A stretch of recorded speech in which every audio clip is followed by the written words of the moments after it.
मैं हूं अंकित अवस्थी और चर्चा भारतीय राजनीति की चर्चा कुछ यूं कि भारत के मानसून सत्र में जो अभी सदन का सत्र आने वाला है लोकसभा का, उसमें क्या फिर से भारत सरकार संविधान संशोधन की पेशकश कर सकती है। 131वां संविधान संशोधन जिसमें परिसीमन था, जिसमें लोकसभा के अंदर सीटों की संख्या बढ़कर 850 होनी थी, क्या वो फिर से लाया जा सकता है? यह सवाल क्यों उठ रहा है? उठ इसलिए रहा है क्योंकि हाल ही में लोकसभा के समीकरणों में बड़ी चेंजेस देखे गए हैं। लोकसभा हो या फिर राज्यसभा हो, कुछ परिवर्तन नोटिस हुए हैं। कब से? जब से पिछली बार परिसीमन का बिल आना था लोकसभा पश्चिम बंगाल इलेक्शन के दौरान, जब वो फेल हुआ, उससे लेकर अब तक बहुत कुछ बदल गया है। क्या बदल गया? पश्चिम बंगाल में सरकार बदल गई। बोले उससे क्या फर्क पड़ गया? उससे फर्क यह पड़ गया कि टीएमसी में ममता बनर्जी का जो संरक्षण प्राप्त सांसद थे, माननीय सांसद जो एक सुर में आकर के बाहर सदन की वेल में बैठ जाते थे, लगता था कि सच्चा विपक्ष की भूमिका निभाने के प्रयास में है, आज वो ममता बनर्जी को छोड़कर अध्यक्ष से मिलकर के, लोकसभा अध्यक्ष से मिलकर के मांगने आए कि साहब बैठने की जगह अलग दो, हमें ममता बनर्जी वाली टीम में नहीं बैठना है। बोले क्यों? अभिषेक बनर्जी से दिक्कत है, जिनसे अब तक नहीं थी, अचानक दिक्कत है। बदला हुआ व्यवहार दर्शाता है कि ममता बनर्जी का शायद उन लोगों के अंदर डर खत्म हो गया, क्योंकि टीएमसी की राजनीति पहले डर की थी, अब यह हो सकता है कि डर कहीं और का आ गया। दोनों ही बातें हो सकती हैं। ऐसे में 20 तृणमूल के जो एमपी हैं, उन्होंने लोकसभा स्पीकर को लिखकर कहा कि भैया हमको बैठने की जगह अलग दे दो। और न्यूज इस तरह की निकल कर आई कि लोकसभा में ही नहीं, राज्यसभा में भी हो रहा है कि 4 राज्यसभा के जो टीएमसी के सांसद हैं वो इस्तीफा देकर बैठे हैं। इसका मतलब तृणमूल कांग्रेस लोकसभा के अंदर और राज्यसभा के अंदर या तो इस्तीफे की स्थिति में बैठी है या फिर वो एनडीए को समर्थन देने की स्थिति में। यही हाल कुछ डीएमके का भी लग रहा है। कैसे? हाल ही में जब तमिलनाडु की सरकार बदली, तब थलापति विजय मुख्यमंत्री बने। ऐसे में डीएमके का साथ बैठी हुई कांग्रेस टीवीके के साथ, विजय के साथ हो गई। ऐसे में डीएमके ने इसे अपने ऊपर बैक स्टेबिंग माना कि ये तो पीठ में छुरा घोंप दिया आप लोग, ये कैसा कर सकते हैं। बस इसी का बदला लेने के लिए डीएमके, हो सकता है, ये कहा जा रहा है कि उन मुद्दों पर जब केंद्र अपनी तरफ से उन्हें संतुष्ट कर ले जाए कि हां भाई चलो आप हमारे साथ जुड़ जाओ, तो हो सकता है वो भी साथ हो ले, क्योंकि वो अब इंडिया ब्लॉक में नहीं रहेंगे। यानी कि तरीके से अगर आप नोटिस करें तो कुछ दिन पहले राज्यसभा से 7 आम आदमी पार्टी के सांसदों का जाकर के बीजेपी ज्वाइन कर लेना हो, या टीएमसी के सांसदों का निकल जाना हो, डीएमके का इंडिया ब्लॉक से निकल जाना हो, ये सारे वो समीकरण दिखाते हैं कि क्या वापस डिलिमिटेशन बिल की कवायद शुरू हो चुकी है। क्या इस बार मानसून सत्र में डिलिमिटेशन बिल आ रहा है? क्या लोकसभा में सीटों की संख्या बढ़कर 850 हो जाएगी? क्या महिलाओं को 1/3 सीटें रिजर्व होकर मिल जाएंगी? ये सारे सवाल हैं। इन सभी को समझने के लिए कुछ समीकरण समझने पड़ेंगे। लोकसभा और राज्यसभा के कितने सांसद किस पार्टी के हैं, किस तरह से वोट की गणित है, वो सारी बातें हम लोग आप और मिलकर समझते हैं। ठीक है, चलिए तो शुरू करें। उससे पहले याद दिला दें, अगर आपने अभी तक मनोज वाजपेयी जी के साथ हमारा पॉडकास्ट इंटरव्यू नहीं देखा है तो देखिएगा, काफी अच्छा और एंगेजिंग है। अगर समझ में आए तो अपनी प्रतिक्रिया भी दीजिएगा। चलिए बढ़ते हैं साथियों। अगर आपको ध्यान हो तो अप्रैल की बात थी जब हमने आपको बताया था कि सरकार जो है वो पहली बार 12 साल में लोकसभा में हारी थी। कैसे? अपना 2/3 बहुमत सिद्ध नहीं करा पाई, या ये कहिए कि अपने माध्यम से बिल पास नहीं करा पाई। और सरकार का बिल पास ना करा पाना, अगर वो 2/3 का बात ना होता और केवल बिल पास कराने तक की लड़ाई होती तो सरकार को इस्तीफा तक देना पड़ सकता था। लेकिन 2/3 का मसला होता ही ऐसा है। कौन सा मसला? जब भी 2/3 बहुमत की आवश्यकता पड़ती है संविधान संशोधन में, तो यह निश्चित ही या तो मूल अधिकारों से जुड़ा कोई विषय होता है या केंद्र राज्य के संबंधों से जुड़ा कोई विषय होता है। तो चूंकि डिलिमिटेशन होना था, ये डिलिमिटेशन होता क्या है? डिलिमिटेशन होता है कि भारत के अंदर जितने राज्य और यूनियन टेरिटरी हैं, उनमें जनसंख्या की जो रिप्रेजेंटेशन है उसको आनुपातिक रूप से सांसद के अंदर, सदन के अंदर सीट मिले। मतलब इतनी आबादी पर एक सांसद, ये निर्धारित हो सके। क्योंकि हमारे देश में हर 10 साल के अंदर जनगणना होती है, हालांकि वो 2001 से अब 2011 के बाद नहीं हुई है, लेकिन हर 10 साल में होती है। और जनगणना होने के बाद जो संख्या निकल कर आती है उसको रिप्रेजेंट करने के लिए एक लोकसभा या राज्यसभा सीट डिसाइड की जाती है। तो लोकसभा सीटों का जब निर्धारण हो रहा हो, विधानसभा सीटों का जब निर्धारण हो रहा हो, तो जनगणना के आंकड़े आधार में यूज किए जाते हैं कि कितनी जनसंख्या पर कितने सांसद। ऐसे में भारत ने 1971 की जनगणना को ही अभी तक अपना आधार माना हुआ है। क्यों?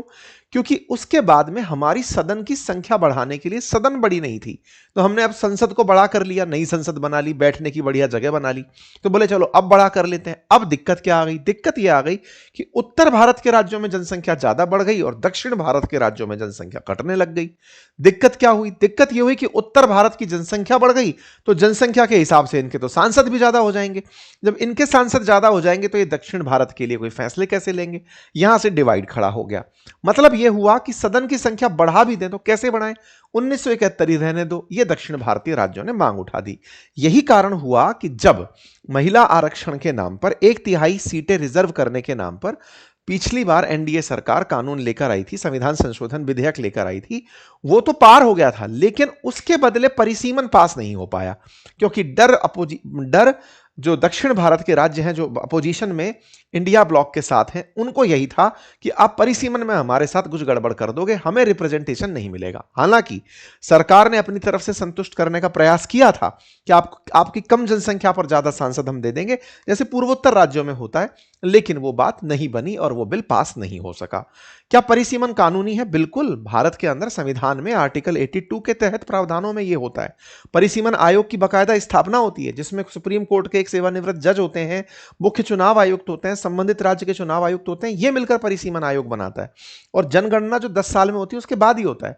हुआ भी कुछ यही था कि जनगणना जो हुई थी ना 2011 की, उसको भी अभी तक हम डेटा में यूज नहीं करते। कारण? क्योंकि जनसंख्या का वितरण असमान हो चुका है। वर्ष 2023 में जब नारी वंदन शक्ति अधिनियम आया था, शक्ति वंदन अधिनियम आया था, 106वां संविधान संशोधन था, उसमें महिलाओं को 33% आरक्षण लोकसभा में, राज्य विधानसभा में और राज्यसभा में देने का निर्धारण हुआ था। यह बिल बकायदा पास भी हो गया था, लेकिन कंडीशन लगा के पास हुआ था कि यह लागू तभी होगा जब देश के अंदर परिसीमन हो जाएगा, यह लागू तभी होगा जब देश के अंदर लोकसभा की सीटें बढ़ जाएंगी। तो परिसीमन और लोकसभा की सीटें कैसे बढ़े? तो बोले जनगणना कराओ। जनगणना हो रही है क्या? बिल्कुल। 2026 में इन दिनों जनगणना चल रही है। कब कब होती है? हर 10 साल में होती है। 1 में हुई थी, 11 में हुई थी, 21 में होनी थी। 21 में कोरोना चल रहा था तो जनगणना नहीं हुई। तो कब हुई? कोरोना भी चला गया, सरकारें भी बदल गई, 2026 आ गया, अब जनगणना चल रही है। ये जनगणना का हमारा थोड़ा रिदम बिगड़ गया है। 2026 में सरकार क्या चाहती थी? सरकार चाहती थी कि एक काम करो, पिछले वाले डेटा के ऊपर ही, यानी जो पहले से पड़ा हुआ है उसी के आधार पर ही 2011 का ही ले लो, उसके आधार पर परिसीमन कर लो।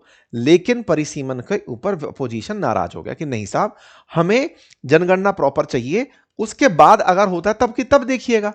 अब ऐसी स्थिति में केंद्र की तरफ से यानी एनडीए सरकार का क्या था कि भाई ऑलरेडी महिलाओं का जो रिप्रेजेंटेशन है वो कम है। महिला सांसदों की जो प्रतिशत है वो 13.9% लोकसभा में है और 16.9% राज्यसभा में है। तो क्यों ना इनकी संख्या को बढ़ावा देने का प्रयास इसी बार 2029 के इलेक्शन में कर दिया जाए। इसी बात को लेकर के मतलब सत्ता पक्ष जो है वो बिल लेकर आया था परिसीमन को लेकर के, सीटों की संख्या को बढ़ाने को लेकर। इसके लिए बकायदा 21 घंटे तक बहस भी चली थी, लेकिन इस पूरी बहस के अंदर जो 843 से बढ़ाकर 850, 543 से बढ़ाकर 850 सीटें करने का जो मानक था वो 21 घंटे की चर्चा के बाद भी सफल नहीं हुआ। 528 सांसद वोट डालने आए थे, पक्ष में मात्र 298 ही सांसद हुए। 293 तो इनके पास ओरिजिनल है, 5 को ही ये कन्विंस कर पाए अपोजिशन से, और विपक्ष के पास 230 वोट पड़े थे। बस इसी 230 सीट पर अब नजर डली हुई है।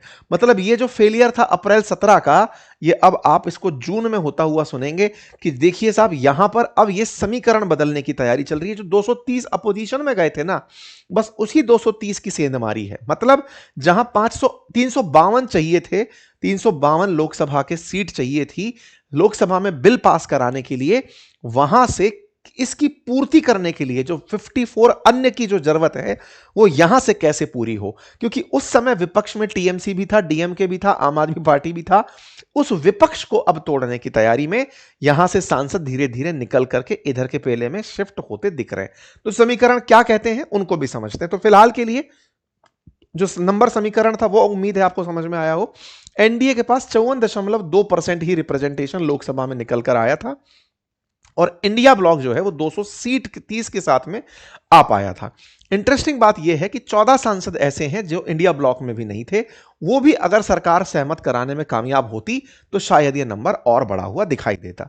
परिणाम क्या निकला? सीट की संख्या नहीं बढ़ी तो परिसीमन की भी बात नहीं हुई और यूटी की भी बात नहीं हुई, वो बिल अटक गए। मतलब संविधान का 131वां जो संविधान संशोधन था जिसमें 850 सीटें होनी थी लोकसभा में, वो अटक गया। परिसीमन अब क्या चर्चा में चल रहा हुआ है, अब क्या कहानी चल रही है? कहानी चल रही है टीएमसी में बगावत की, इंडिया ब्लॉक के अंदर बगावत की। टीएमसी में बगावत आप सबके सामने है।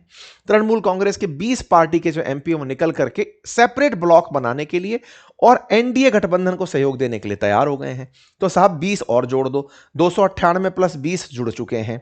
इसके अलावा अगर आप देखते हैं 318 आपका नंबर पहुंच गया। ये वो बागी विधायक हैं। जहां तक बात हो राज्यसभा की, 4 राज्यसभा सांसद इस्तीफा टीएमसी के दे रहे हैं। सवाल बड़ा बनेगा कि भाई टीएमसी ने ऐसा क्या कर दिया इन लोगों के साथ? संरक्षण समाप्त हो गया। पहले तो ये था कि पश्चिम बंगाल में ममता बनर्जी हमें बचा लेंगी, अब कौन बचाएगा? ना केंद्र में कोई है ना राज्य में कोई है। क्या बचना जरूरी होता है किसी सांसद का?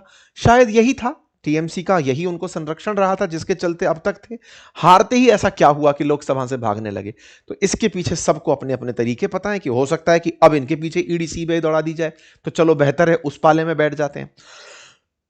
जो भी है ये अपना ब्लॉक बनाने की तैयारी में कि नहीं साहब हम उस गठन पार्टी भी नहीं तोड़ रहे हैं, अलग भी नहीं बैठ रहे हैं। जैसे आपने देखा होगा पश्चिम बंगाल के अंदर टीएमसी के विधायकों ने भी यही किया, पार्टी से अलग नहीं निकल रहे हैं। अलग निकल गए तो फिर मतदाता हमको बुरी तरह से ट्रोल करेगा, तो दोबारा चुनाव कराना पड़ जाएगा, जो कि फिर मतलब अलग मामला फंस जाएगा।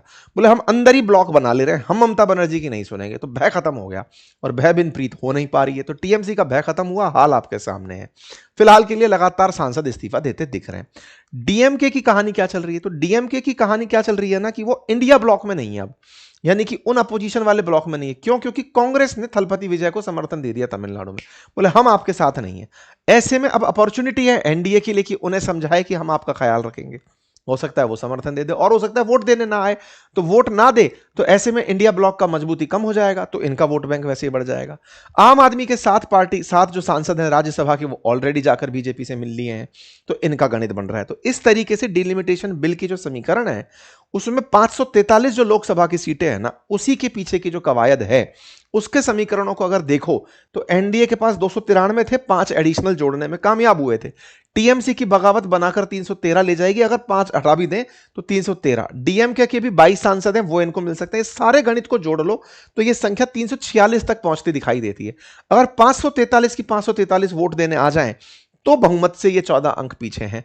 तो हो सकता है कहीं तो वोट देने ना आए, 3 लोकसभा सीटें वैसी खाली चल रही हैं। तो कुल मिलाकर बहुमत का आंकड़ा अगर 2/3 सीटों में 360 पर जाता है, तो सारे समीकरणों को अगर बिल्कुल एडवर्स लेकर चला जाए तो एनडीए 14 सीटें पीछे चल रही है।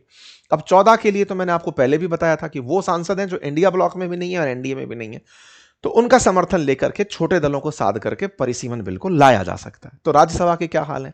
राज्यसभा के अंदर जो 245 सीटें हैं उनके लिए एनडीए पहले ही बहुमत में चल रहा है। एनडीए के पास वो नंबर ऑलरेडी है, करिश्माई नंबर, जिससे ये बिल को पास कराकर ले जा सकता है। बहुमत का आंकड़ा 162 है, एनडीए 147 पर पहले ही चल रही है और अभी हो गए चुनाव। तो ऐसे चुनावों के अंदर भाजपा 12 सीट तो पहले ही जीतकर राज्यसभा चुनावों में आ ही गई है। तो 26 में से 23 उम्मीदवार निर्विरोध जीतकर आ चुके हैं। एनडीए 147 पहले था, 165 पर जाकर के अब चला गया है। तो इस प्रकार से नया जो नंबर है वो राज्यसभा में इनको सपोर्ट कर रहा है। लोकसभा ही बोटलनेक है। तो देखते हैं मानसून सत्र में अगर ये काम कराने में कामयाब होते हैं तो भारत की लोकसभा के अंदर सीटें बढ़कर 850 हो जाएंगी। ये अपने आप में एक बड़ा परिवर्तन देखा जाएगा। तो क्या ये पास करा पाएंगे? ये तो आने वाला समय बताएगा। सवाल इससे बड़ा ये है कि क्या ये रास्ता इतना आसान होगा? इसके पीछे की जो चुनौती है वो ये है कि डीएमके ने तो बकायदा इस बात पर बिल हारने पर जश्न मनाया था, क्या वो साथ आ पाएगा? ये बड़ी चुनौती है, क्योंकि वो अभी ताजा ताजा बयानों में मना किया है। ये बड़ी चुनौती है। शिवसेना के बारे में भी कहा जा रहा है कि जो उद्धव ठाकरे ग्रुप है वो आ सकता है, लेकिन क्या करें जब शिंदे ग्रुप सरकार में बैठा हुआ है तो उद्धव ठाकरे ग्रुप कैसे आएगा? तो ये कुछ छोटी मोटी चुनौतियां हैं, देखना होगा कि आगे क्या होता है। लेकिन जिस तरह के परिवर्तन हाल ही के समय में देखे गए हैं टीएमसी में, आम आदमी पार्टी में, उससे लग रहा है कि मानसून सत्र इस बार गजब ही मानसून होने वाला है। बाकी आप लोग इस विषय पर क्या राय रखते हैं जरूर बताइएगा कमेंट बॉक्स में। चैनल पर नए हैं तो सब्सक्राइब कर लीजिए। धन्यवाद।